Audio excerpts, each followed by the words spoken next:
This is NBK, nothing but Knicks. When Sim passed the assist, you know that it's #1 show that breaks down the game. If you can't play defense, stay out my way. Dribble the ball, come down the lane. 5 seconds on the shot clock, who gon' win us the game?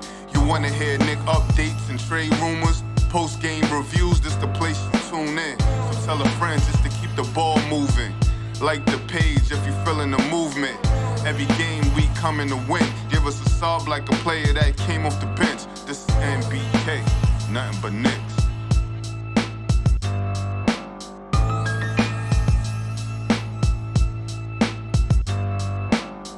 Knicks family, what's poppin'? Is your boy. And there we go, ladies and gentlemen. I got it right. You know, sometimes it's tough, this technical stuff. You know what I'm saying, ladies and gentlemen. Sometimes you just got to do it over and do it right. That's what happens when it's live. As you can see, the name of my program moving down below. Jalen Brunson was on Bart Hahn today, ladies and gentlemen. And I think he said some of the stuff that most people expected him to say.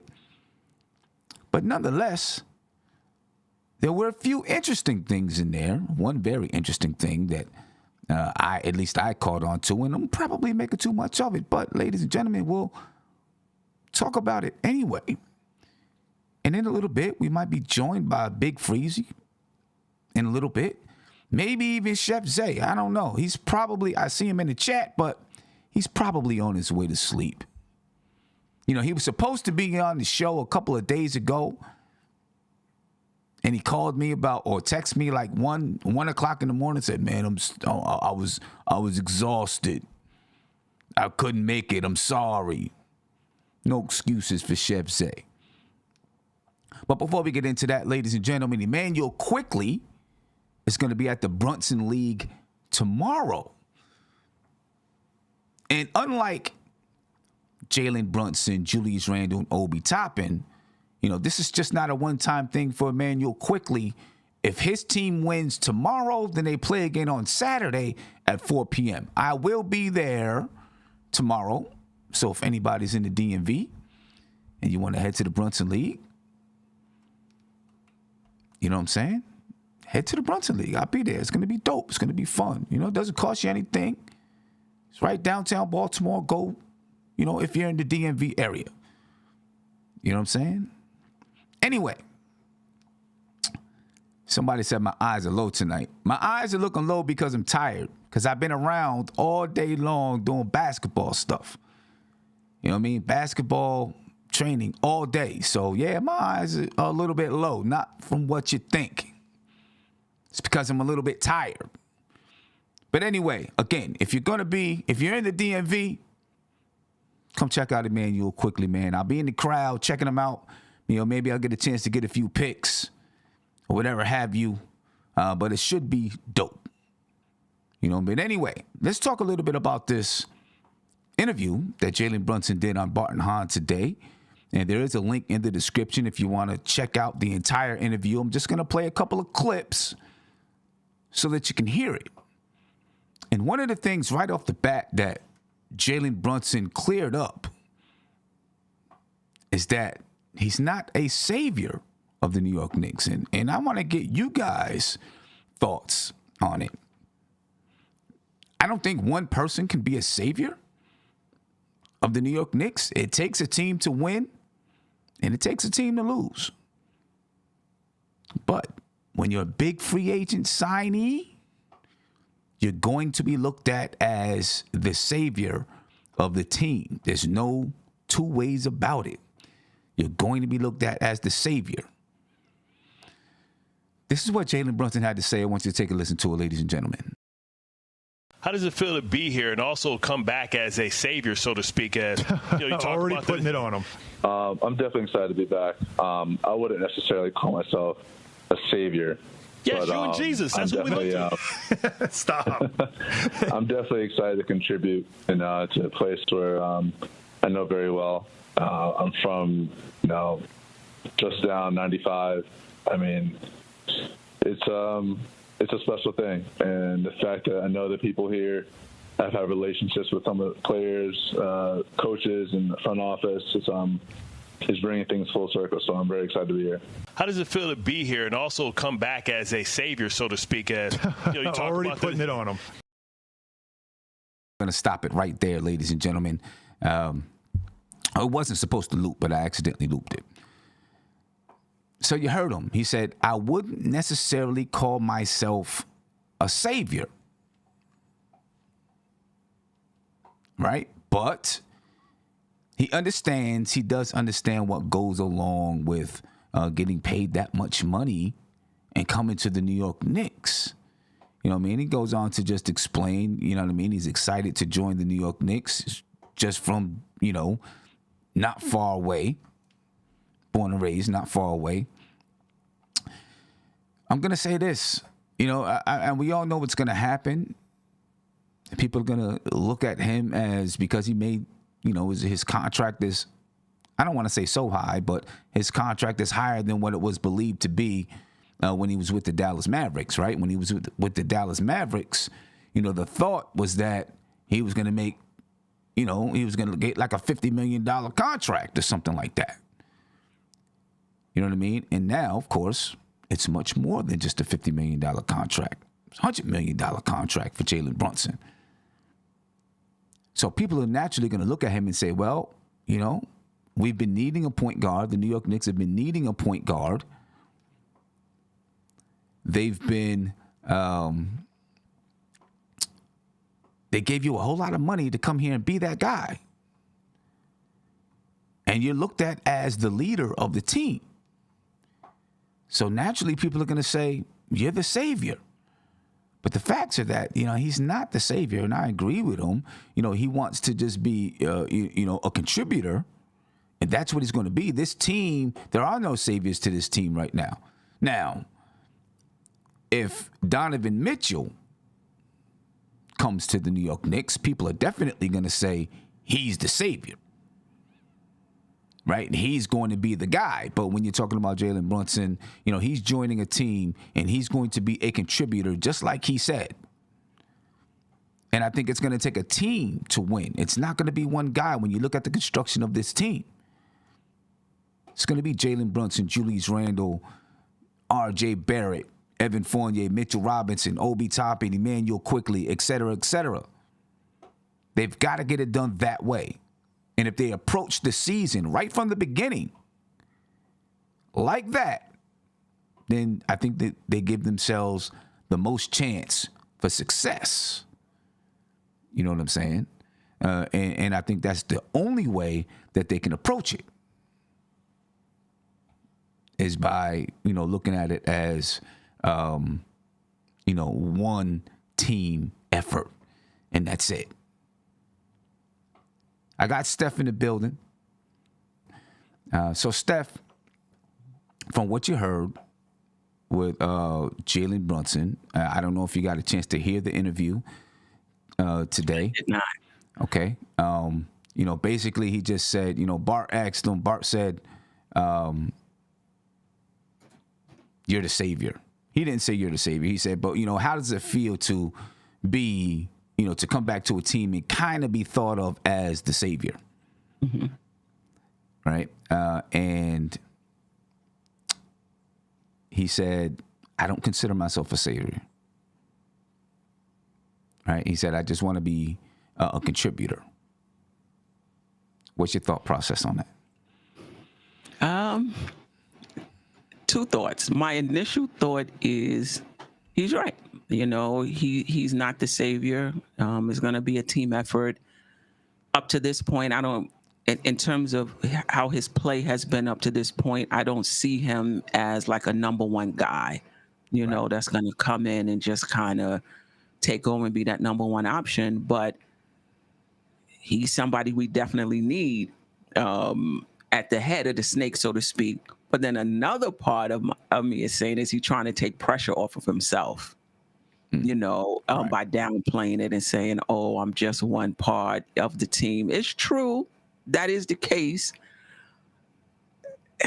But yeah, he's still going to need to perform though. I mean, yeah, definitely. He's got to perform. There's no doubt about it. You know what I mean? Because if he doesn't perform, then people are already, people are going to start looking like, hey, wait a minute now. We gave you $100 million. You know what I'm saying? And originally you thought you were only going to make $50 million, get a $50 million contract. We gave you $100. You got to come here and perform. I think he's going to come here and perform. Yeah. You know what I mean? I also think even if he did think he was the savior, it would have been smart for him to say, I don't consider myself the savior. Yeah. Right? Because not only are the fans listening, but his teammates are listening. Right. Right? And if his teammates are like, oh, so now he's coming here thinking that he's the savior? Mm-hmm. Right. That starts everything off on a bad foot, in my opinion. There's a portion of the fan base who believes he's overpaid. Right. And so as much as he's trying to take the pressure off himself and saying that he's one part of the team, he's not the savior, I think there are people who feel he was overpaid and they want him to perform up to whatever they think a $100 million player should be. Yeah. And I think that those fans have to realize that his value may not always come in production. I don't want to say production, but stats, right? I don't think that's where his value is necessarily going to come in. That he's, that we need him to score 25 and 10 assists or whatever. I think his value is going to come in with his leadership. I think that's where, that money comes in. And sometimes you have to pay a premium for that, even though it's intangible. You've got to pay a premium for that. You know what I'm saying? And he talked about, in the interview, being a leader. And Steph, I'm not sure if you're going to hear this, but I will paraphrase afterwards. This is Jalen Brunson on being a leader. All right. And afterwards, I have a couple of questions about this particular clip, besides just him being a leader. All right. But this is what he had to say about it. Now you come here and Julius Randle is one of the leaders here, and you guys got to kind of learn how to mesh together. How important is it that you guys get together off the court to kind of figure out how you guys are going to approach, the process of becoming a family and becoming a team? Yeah. So I think that's one thing I always bring to the table is a voice. I think I've been a leader my entire life. I was raised by my parents to be a leader, not a follower. And so that's kind of been put into my DNA. I don't really know how to explain it. It's just how I've always been. I've always been a person that's vocal. I've always been a person that kind of not tell people what to do, but knowing my audience and know how to talk to certain people to try to get everyone on the same page. That's just how I've always been, and that's how I want to continue to be. Okay. So he said he's been a leader his entire life. It's in his DNA. That's how his parents raised him to be. He's always been vocal. And it's not like telling people what to do, but he's always known how to speak to people in a way that can reach them. All right. Which I think is exactly what this team has needed for a long time. A guy like that on the floor. Right, a guy that can just commands the respect, is able to lead the team, and make the decisions out there on the floor, so that Tom Thibodeau's not screaming out the plays the whole time. When Tom Thibodeau can do the other things that he's needed to do when he's out there coaching. Right, he can think about other ways to strategize and make adjustments. So many people, worry and complain about Tom Thibodeau's adjustments, which there are times when it's rightfully so. He should have made an adjustment, and he didn't make that adjustment. Having a point guard out there that can lead the team for you allows you to think about those adjustments, because you don't have to be the one calling out the plays and doing those things. At least I don't want to see him doing that this year, since you got Jalen Brunson out there. Maybe from the beginning he does a little bit of that until Jalen Brunson has, everything down. You know what I mean? But eventually you got to let the reins go and just let Jalen Brunson lead the team. Bart specifically mentioned Julius Randle, right? He said, you and Julius Randle got to find a way. He's been the leader of the team, or one of the leaders of the team. You're coming in. You're going to be one of the leaders of the team. You got to find a way to work with Julius Randle and then also work with the remainder of the team, to make this thing work. And in his response, I didn't hear him say anything about, me and Julius got to, spend some time off the court together, because the question stemmed out of them playing together at Pro-Am, right? And so then Bart was asking him, how important is it that you're able to do some things off the court so that you can develop that relationship so that you can lead together? And I just noticed in his answer, there was no mention of Julius Randle. It was just kind of like, I've been used to being a leader. I think I understand how to lead. It's kind of in my DNA to lead, but no mention of Julius Randle. Now, I seen someone say that Julius Randle and Jalen Brunson was spotted out eating dinner together, and maybe, hopefully so. Hopefully that's true. Do you read anything into that, or do you think he was just kind of answering from, just from his standpoint and his perspective? I think so. Not wanting to give any sound bites. He's pretty smart in terms of how to answer questions, because had he mentioned Randle names, who knows how it would have been read. But I think that's just him also. Like, I'm not going to mention other people. I'm not focusing on other people. I know what I bring. I know what that I can lead. And that's what I'm talking about. So I think it was mostly about that. So I'm not reading a lot into it. And the other thing I'll say is, for somebody, when you play on a team, when somebody is better than you, and when who to test and who not to test, so to speak. I don't really think there's going to be any issues between Randle and Brunson. And Randle's not that leader type anyway. He's not very vocal. Come, let's get everybody together. His leadership is just more about how he plays on the court. And some would argue that was even missing last year, right? So I think Brunson, that hole is there, so to speak, for him to step in. It's not like we had a vocal leader and now he's coming in being vocal, and is there room for two vocal leaders? I just don't think that's the case. Yeah. We got a lot of non-vocal leaders on our team. Yeah. And I think, to be honest with you, I think Julius Randle will welcome somebody else coming in and being the guy. Right. You know what I mean? I just think he'll welcome it. Yeah. Instead of everything being pointed towards him. I'm hoping that it's going to be a big weight lifted off of his shoulders. You know what I'm saying? Because it's, it was tough for him last year. Once he made that All-NBA season, it was like the stakes rose tremendously. You know what I'm saying? And now it's on you, Randle. It's you. You got to be the guy. You got to be the one. And I think in some ways he tried to take on that role, but he just didn't have it. Yeah, no doubt about it. And he figured out last year how hard it is to actually lead. And I do think some people can learn to be a leader, but maybe a guy like Jalen Brunson already, like he said, it's in his DNA. So he didn't have to learn it. He just knows how to do it naturally. And that's probably the easiest form of a leader to get, because he don't have to think about it. He don't have to work on it. He can just do it. Right. Exactly. And that's it's going to be a big sigh of relief to have that. And I am hoping, though, that him and Julius Randle are able to do some things together so that they can, form some kind of a bond.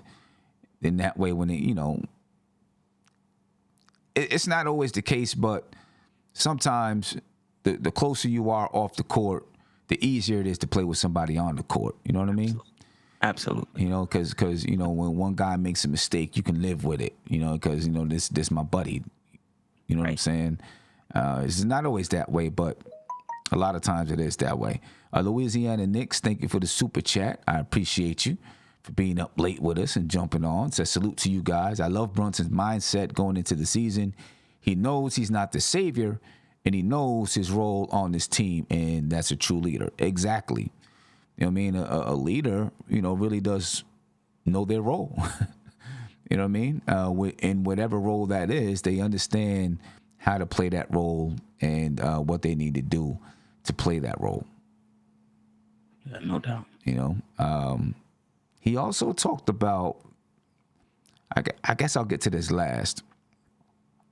You know, in talking before, like I said, the conversation about him being a leader really stemmed from their pro-am game, right? Which there's been a lot of, you know, a lot of stuff about that pro-am game. As a matter of fact, the guy Jordan Washington is scheduled to come on the show next Tuesday. Jordan Washington is the guy that gave 39 to Randle. You know, he's the guy. So he's gonna come on. At least he's scheduled to come on next Tuesday at 3:30.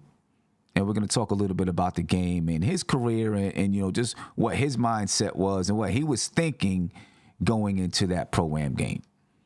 Right. You know what I mean? So that should be a good, fun conversation. So look forward to that, ladies and gentlemen, next Tuesday at 3:30 p.m. Jordan Washington. The guy who gave Julius Randle, might as well say 40 in the pro-am game. But, you know, the conversation about him being a leader stemmed from, you know, the pro-am game. They asked him about the pro-am game, and this is what he had to say about it. And again, I'll paraphrase when we come back in the event that you can't hear it. All right, Steph. This is Jalen Brunson, ladies and gentlemen, talking about the pro-am game and the loss. When you were playing in the pro-am Monday night, and you walk away losing the game, did you know in the back of your mind, I'm never going to hear the end of this? Like you and Julius Randle and Obi Toppin play in pro-am. And now NBA guys, so everybody listening, NBA guys play in these things all the time. Yeah, LeBron League, played in one in the Drew League. His team barely won that game. Trae Young and Dejounte Murray, they lost the game as well down in Atlanta. But because it's New York, because you guys did it in the Bronx, in the back of your mind, you man, we're never going to hear the end of this. We kind of knew it walking out of it, but at the same time, we go there just to grab some 5-on-5. A lot of guys, we all go kind of our separate ways to get work done and work on our games individually and trying to come back better for the regular season to be the best players, the best team we can be. So when they get an opportunity to kind of play 5-on-5, especially with teammates, you kind of jump at it. Those guys played really well, and I got to give them props. I came there, I got a sweat, I worked on my game, and got to feel what that NYC energy is all about. So there you go, ladies and gentlemen. He had a chance to play 5-on-5, with Julius Randle and Obi Toppin. He was able to work up a sweat, a chance to connect with his teammates. Mm-hmm. And for the most part, he's not worried about it. I'm not worried about it either. You know what I'm saying? I'm not worried about it. He did give those guys props, though, and saying, hey, these guys are not just, some bums off the street. Right. These are actually pro basketball players. They didn't make it into the league. There were some other jokes that, I'll let you go to Bart Hahn and listen to some of the other jokes that Bart made, about reasons why these guys might not be in the league. All right. And if you heard the interview, you know what I'm talking about, but I think I like the answer. He knows how to handle the media. That's one thing. He knows what to say. Sure. He understands what to say, but the chance for those guys to get out there and just play some 5-on-5 together, even though it's only 3 of them, play some 5-on-5 together, it does go a long way. And just getting a feel on how a certain player on your team plays. Right. I don't know, Steph, if we had been on the show, your thoughts on the pro-am game? It's not a big deal for me.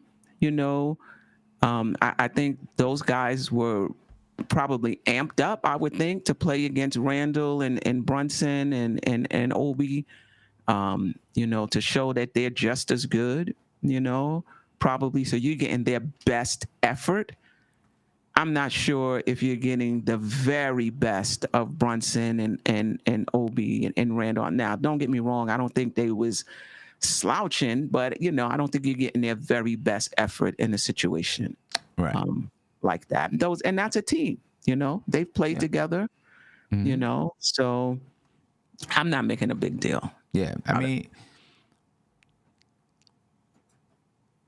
they're not, when you talk about Brunson and Obi and Randle, they're not going to give a second or third effort, right? Right. They might give a first effort on defense. Then if they get beat, they're not trying to get back and make that next play. Right. You know what I'm saying? Or if one of their buddies get beat, they're not stepping in to pick up an offensive foul or try to block crazy shots. No, they're not doing all of that. Right. You know what I'm saying? It's basically going to be like, okay, I'm going to let you have the dunk. You know what I'm saying? And if there was no chance that they were going to play the next night, because this is the playoffs, right? It's a playoff tournament. If there's no chance that they were going to play the next day, and I'm not saying it's set up, I'm not saying anything like that, but you might not want Julius Randle, Jalen Brunson, and Obi Toppin to win that game. Because now that team got to come back the next night with nobody there. Like, for example, Immanuel Quickley is playing tomorrow, right? And if his team wins, he'll be playing on Sunday. All right, this is the same type of a tournament the Brunson League is, right? They, play from July to August, maybe 4 or 5 games or whatever it is, and then they have your playoffs and it's done, right? Immanuel Quickley joined one of the teams, and he's playing until the end. So it's actually a team.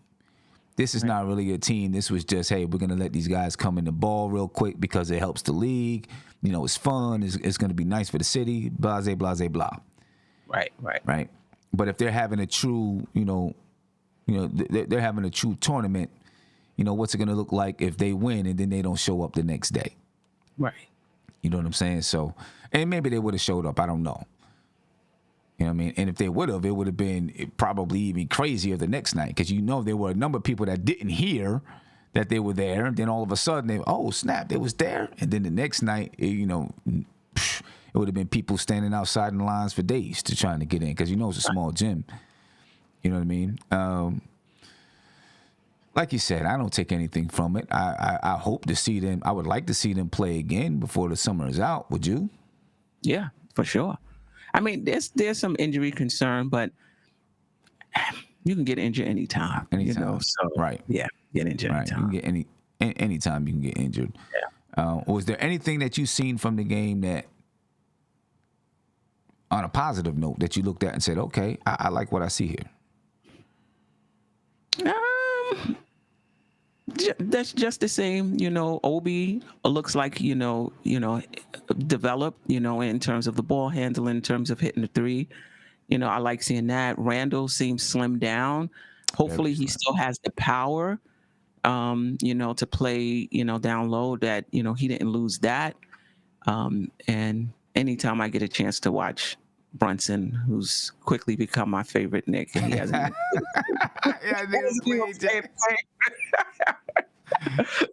Hasn't even played. Hey, I'm sure you're not the only one. I know there's a lot of people he's already their favorite Knick. He hasn't even stepped on the floor yet. I think it's just because of like we're saying with the interviews and stuff. He he comes across as a leader and professional and all those type of things. So.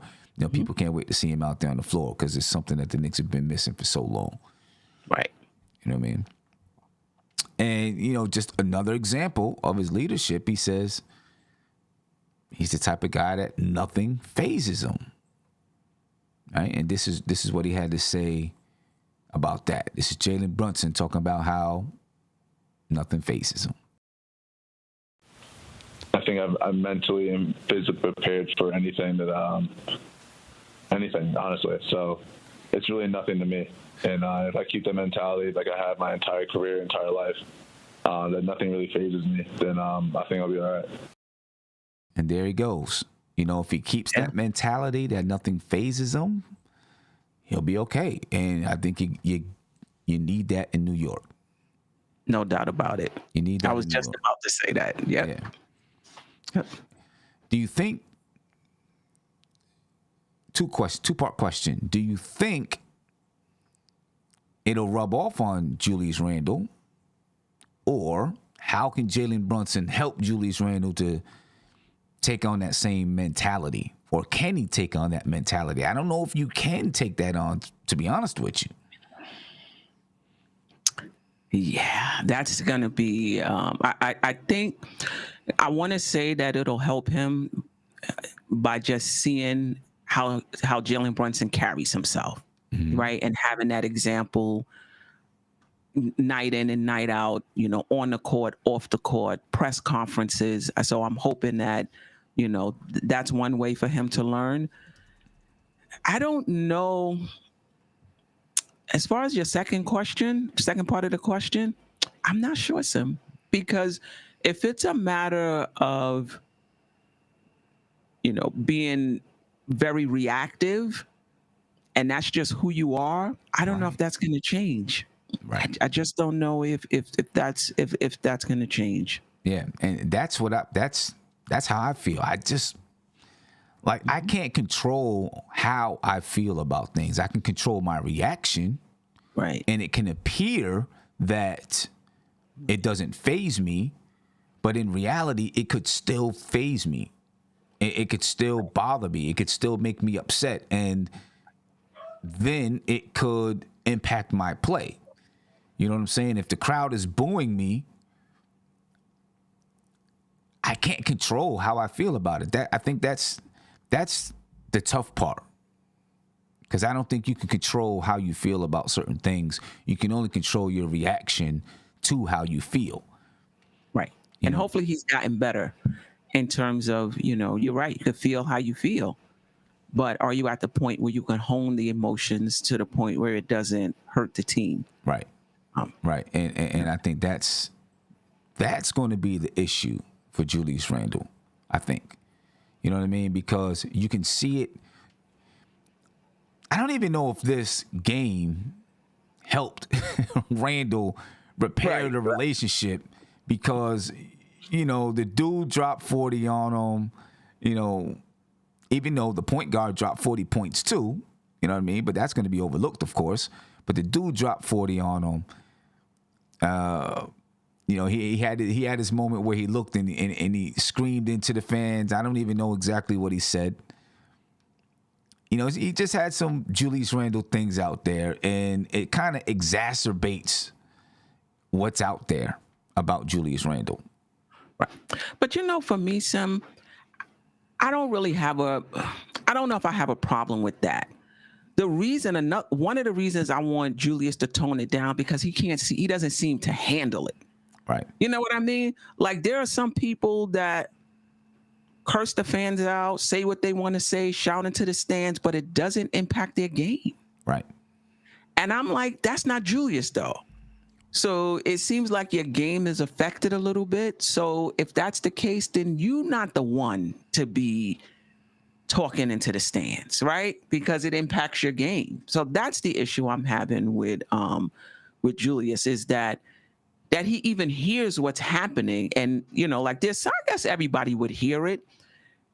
Well, that's not true, because there'll be some people like, wow, I didn't even hear that. They said, what? Wow, I didn't even hear that.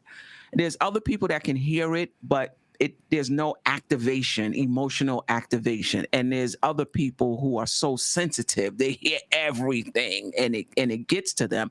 And that sounds like Julius Randle, and it throws their game off. Yeah. See, if he can talk and it didn't throw his game off. Right. And yeah, you know, because I know when I played, I didn't hear anything going on in the stands. The only thing I heard was my coach and my players and my opponents on the floor. I didn't hear anything. Now, it wasn't 20,000 people screaming either. Right. You know what I mean? But I didn't hear anything. I would have friends and family say, hey, I was calling your name. I'm like, I didn't know you was calling my name. I can't hear that. Right. You know what I mean? Now, I was one who, and I understand exactly what you're saying, thought that maybe he could handle it better if he leaned into it being the bad guy. You know what I'm saying? And just took on the bad guy persona, but maybe he's not emotionally strong enough to do that. Right. You know what I mean? Because I kind of feel like he's, or at least last year, I can't say for now, but like he's fighting against, like you're going against the tide. You know what I'm saying? You know, and I feel like he's going against the tide. He wants people to like him, but he don't know how to, or wants the crowd to love him and like him, but doesn't really know how to do it. And so it's affecting him where, you know, sometimes if you go in the tide, then you can use it to go with the tide, you can use it to your advantage. I don't know if that would work with Julius Randle or not. You know what I mean? I think he has to let that part go. Like the fans liking him or not liking him, or they want me. Because you could tell last year there were some games where he was reading that people were saying he was holding the ball too long. So now he's trying to pass it quickly. Or reading that people were saying that he's taking too many shots. So now he's going to take. Like, just let it go. There's a fraction of the Knicks fan base that is not going to like you, period. Yep. Stop trying to switch things up to see if that's going to change things. Just let that part go. Play your game.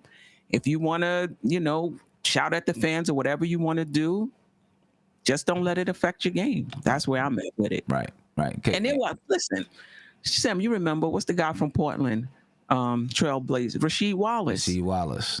There's a lot of guys like that, but it didn't affect their game. Nope. And see, he's one of those guys that just leaned into it. It didn't matter if it was the home fans or if it was the away fans. He was going to say what he felt, and he didn't care. Right. You know what I'm saying? But, you know, he just had, but that's him. He had that kind of personality. Like, I don't give a damn. You know, I'm going to do me. If you don't like it, then don't pay your ticket. I don't care. You know what I mean? I'm going to get paid regardless. Like, that's the kind of, you know, mindset that he had. You know, Julius Randle's, I don't know. He's super sensitive, man. He is. And the thing about it is he would get texts also at inopportune times, and his team would be so upset with him. Right.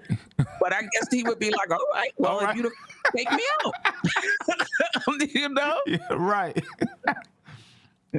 Right. It's hard for me to see Julius Randle taking on that kind of mindset, I guess, though. We'll see how he comes back this year. You know what I mean? You know, at that one point, you know, he screamed into the crowd and said whatever, and I was like, okay, maybe he is taking that kind of a mindset on. We'll see how it goes next year. And I seen someone in my comments the other day, say something like, are you guys crazy? You think the fans would end up liking him? I'm like, actually, I do. You know, if he took that kind of a mindset and just didn't care, right? You know, I think fans would end up, you know, you're going to have people who always tease them and this and that and this and that. But after a while, you know, it becomes teasing them because it's fun and you want to see what his response is going to be and people end up liking him. But I don't know. I don't think he can, handle it though. You know, talking through it. I don't know if he can handle it. We shall see. You know, I mean, the good thing about it with Brunson here is going to be less pressure on Randle. Yep. For sure. Right. It's going to be a lot less pressure, and he's going to have the ball. He's going to do things, and you're going to have people who, you know, when he's making mistakes, who come at him. And for Randle to be able to look and see how he handles it might be, you know, just really, really good for him. You know. In the last show, you know, we talked a little bit about, you know, just what we've seen from some of the guys working out. I didn't get a chance to really get your perspective. Wanted to get that from you. That. Mitchell Robinson shooting free throws. Yeah, I saw that. Right. I seen another video today of Mitchell Robinson. I think he was out in the sand running. Nice. You know, and I'm glad that I'm seeing these things from Mitch because it's making me feel like he's taking it serious. Right. I wasn't always sure if he was taking it serious, but it feels like he's taking it more serious now. And maybe getting his contract, he feels like, I need to I got to live up to it. Right. What do you think about anything that you're seeing from Mitchell Robinson or hearing about Mitchell Robinson? I like that he's working out on sand, and that was the same thing I was going to say. He's taking it serious, and I'm not sure how much of that is just natural maturity, how much of that is the new coaching staff, because Tibbs laid it down from the beginning. I think when he got here, in terms of what the expectations were for Mitch, because you could tell things changed just a little bit when this coaching regime came in. So I'm glad that's continuing.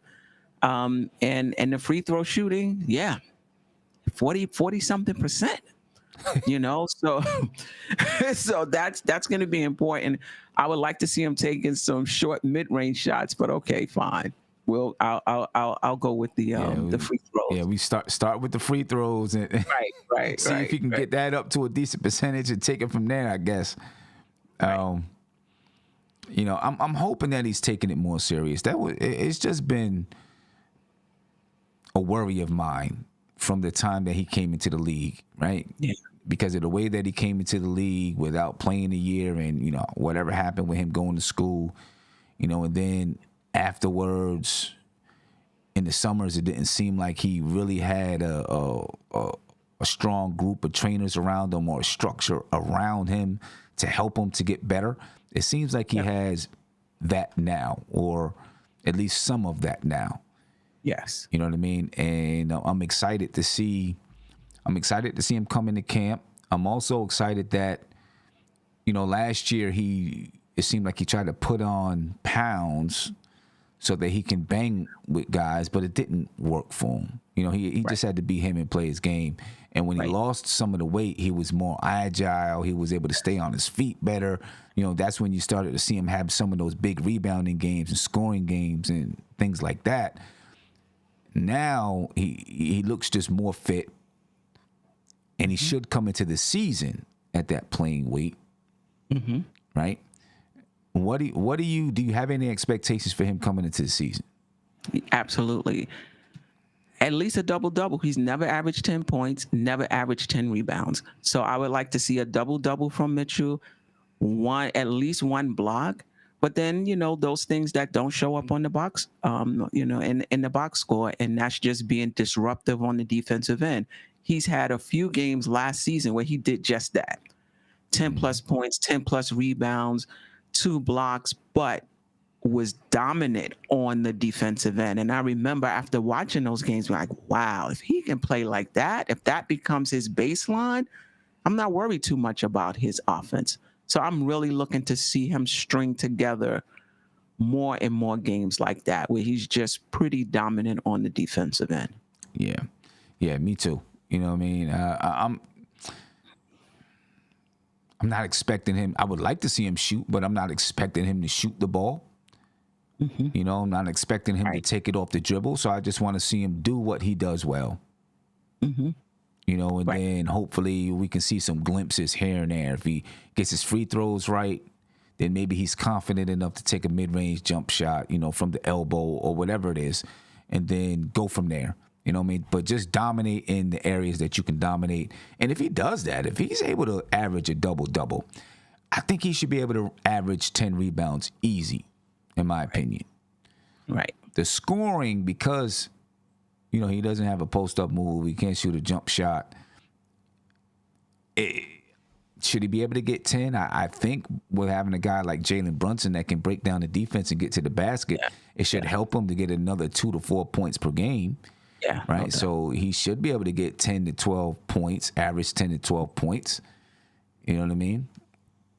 But I'm understanding that it's going to be up and down because his offensive game is straight up predicated on somebody else creating for him or him getting offensive rebounds. Right. And if the Knicks get a hot night and they're not missing many shots, it may not be that many offensive rebounds to get. Where he can get putbacks. Hopefully on those nights, Jalen Brunson is finding them or whatever it is. Right.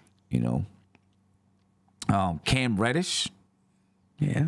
We've seen some video of Cam Reddish in the gym, not really playing basketball, but building his muscle. Me and Tony were saying that may be exactly what he needs, so he has the strength not to get hurt. Absolutely. And this is a contract year for him. I don't think the Knicks are going to extend him coming into the season. He has yet to play a full season since he's been in the NBA. This is a big season for him, and it starts with him being healthy. So let's see. Yeah.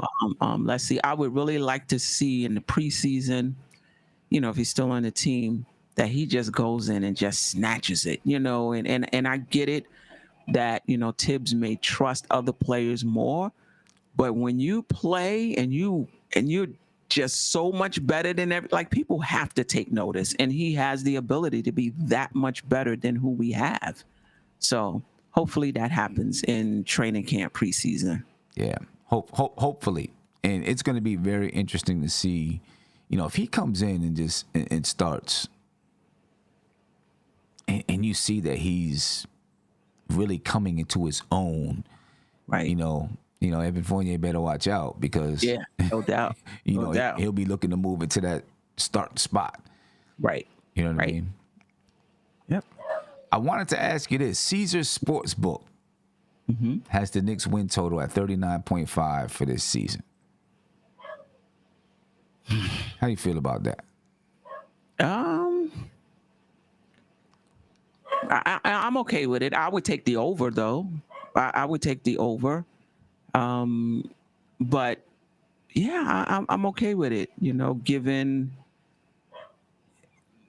the rest of the Eastern Conference. So I'm okay. 39.5, 40 wins. I'll take the over, but I'm not mad at it. I'm not expecting them to be 45. Not that I'm not expecting them to be 45. I'm not expecting Caesars Sportsbook, right, to have them at 45. I know for us, we're like, well, we blew so many games. We couldn't hit free throws. We lost a lot of leads. Now that we have Brunson, that probably won't happen again. But it's going to be a new dynamic. It's going to be a new season, and the other teams are getting better as well. Right. It's not like they're going to stay pat and we're going to make all these changes and they're going to still stay pat. So I'm okay with 39.5, but I'll still take the over. Yeah, I will definitely take the over. Me, and I've said it before, I need the Knicks to at least get 41 wins. That's where I'm at. You know what I mean? Get 41 wins, 41 or better. I want the Knicks to be at least 500. I'm not predicating their success on if they make the play-in or the playoffs, because I know how deep the Eastern Conference is. Right. You know what I mean? But if we get 41 wins, I'm like, okay, we're moving in the right direction. And then, of course, for the next season, we got to rely on more acquisitions, more player development, etc. But if I will not be happy if we're below 41. I just feel like, we we bring in a guy that's supposed to fit this hole that we've had for so long. Seems like he fits it perfectly. Yeah. He should be worth at least 4 wins. You know what I mean? At least 4 wins. So I'm hoping to get at least 41 wins at the least. Yeah. And then go from there. I would agree. I would agree with that. But it's going to be a different season. So I'm hoping that Randle is better. I'm hoping, RJ takes the next step. I'm hoping, we haven't talked about Obi, but it seemed like his handle is getting better. I saw a video of that. The 3-point shot, I know he started at 18%. He got it up to 30% by the end of the season. Hopefully he can get that up to 33, 34%. Now we're talking, so, we're going to get better because the individual players get better and the chemistry gets better. Chemistry gets better. And I'm hoping that Jalen Brunson is, big on helping that chemistry to grow, as well as Hartenstein. He's underrated. He's underrated. And that's the only position, that in the 28 position where I think there's going to be some minutes. Like I could see a 28, 20-minute split at the center position. I could see a 28, 20-minute split at the shooting guard, like Fournier, Grimes, or whatever. I don't see a lot of minutes behind Brunson, RJ, and Randle. So that's going to be interesting. Yeah. Oh yeah, definitely don't see a lot of minutes, but I don't see a lot of minutes behind those guys at all. You know what I mean?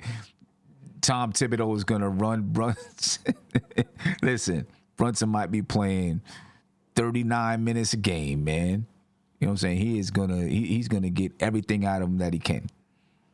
Yeah, which is going to make this rotation kind of tough if it stays the same, because we want certain players, to get more minutes, and they deserve to get more minutes. I just don't see it.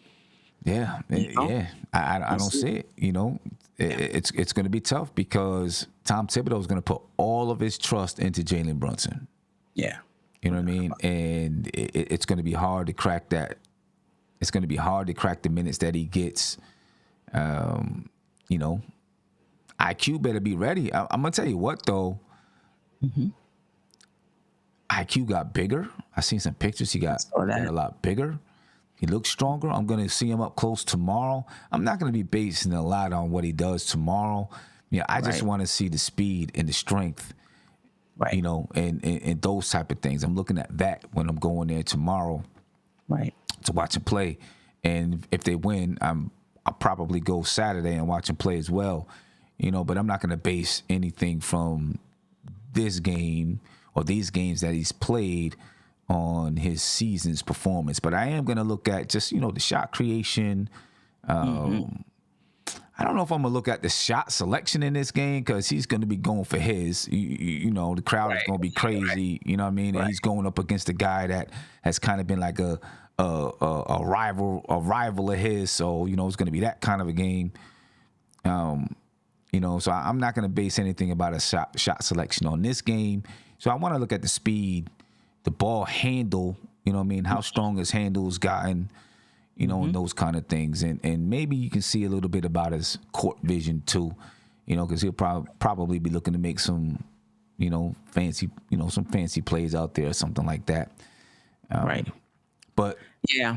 And I was also thinking about his decision making, but in a game like that, like you said, he's probably focused on putting on a show. Yeah. So yeah. He's in his hometown. He's gonna be looking to, he's gonna be looking to put on a show. Yeah. But he's working out all the time. At least, I'm not, and it's not that these other guys aren't, but we're seeing it, because they're always posting the video of him working on his handle, working on his footwork, different layup packages, working on his, pull up. I mean, he, always working on his game. No matter, it doesn't matter if he's in Italy, Spain, wherever he is. Right. He's in the gym. He's a gym rat. You know what I mean? And you can only hope that he's going to continue to get better. His decision making gets better. He's playing basketball, so that's a good thing. I'll be looking forward to going there tomorrow, just checking him out, seeing exactly what he's doing out there. Yeah, definitely. And I haven't seen much of RJ as far as footage. Who else did? Yeah, I think that's about. No, I think it's because I've seen something today. Maybe it was just a picture. There was maybe one video of him working with his trainer, but because he's preparing for the with the Canadian team, maybe there's not a lot coming up because of that. But the good thing is that he's probably getting some really, really good work in. Preparing with the Canadian team because he's playing with NBA players, some high level basketball. So that's always going to be a good thing for him. And when is that?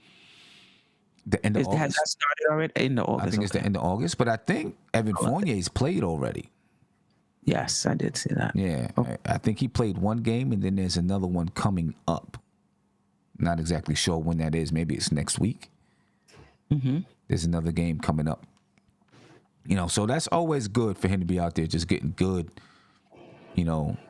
good bump, some high-level basketball play, and just, being surrounded by basketball. I know when I remember when Melo went and played in the Olympics, he came back and averaged 28 points a game, got the scoring title, was third in MVP rating and all that stuff. And I think, almost every year after he played in the Olympics, he came back in good shape and ready to ball. So hopefully RJ has the same effect on RJ. You know what I mean? But at some point you got to rest a little bit, let your body get back to it. Yeah. And training camp is September. I'll look. Yeah, I don't know if they released it yet, but I think it's going to begin around September 30th. Somewhere around there, I think. Maybe a little bit before, because I think on the NBA's most important dates, there's a couple. 24th. September 24th. That's when it's going to begin? Training camp will start. Well, that's for the Warriors, but I would think that would be most teams. Okay. Because I think the Warriors play overseas or something like that on the 29th. So maybe they get to start a little earlier? Maybe. I don't know. I know there's a couple of teams that play overseas on like the 29th and the 30th. Right. I'm looking at the calendar, and it's not saying when training camp starts. It's just saying the Warriors and the Wizards play September 30th and October 2nd in Japan. The Raptors and the Jazz, October 2nd, will play in Canada. Milwaukee will be in Abu Dhabi, over near Dubai. But it doesn't say when training camp would start. Right. But I would think the end of September, somewhere around there. I think it's around the end of September. It normally starts around the end of September. Like they have media day, like September 30th or something like that, 29th, 30th, and then they get into their training camp. Big shout out to Parrish Duggar. Thank you for the super chat. I don't know if I read this already. I don't think I did. It's late, so my memory could be gone. I said, I think Randle did a good job showing up there and playing hard against the dude, talking about Jordan Washington, for free. But once he almost got hurt, he had to pull back and let dude have it. I agree.